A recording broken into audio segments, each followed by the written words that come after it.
My 8th grade experience was rainy and dreary. My dad had passed that year, and I was trekking the track of grief alone. I didn't believe my writing was good, and I sure wasn't going to do creative writing that had to talk about my feelings. Until my teacher had us write a poetry anthology about who we were at that point and what had molded us to be that person. I never had the opportunity to write like this, with essays always about books that we had read or science findings that we had taken.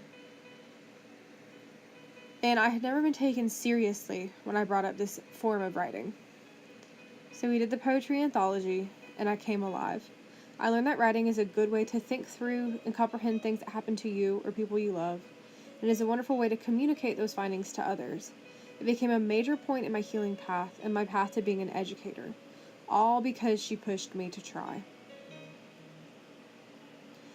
At Malcolm Bridge, I found a student who I felt mirrored those exact feelings I had in 8th grade. My heart broke for the lost student who had no belief in himself and what he could accomplish.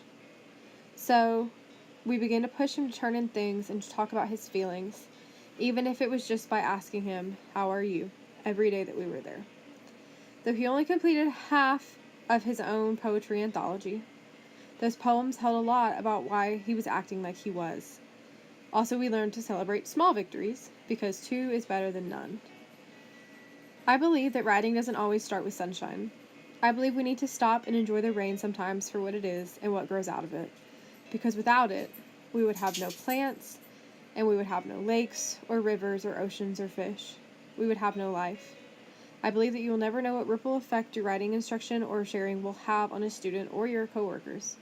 I believe that all writers have something to share, whether the rain is a drizzle or a downpour. And I believe with perseverance and someone who believes in them, all writers will eventually soar.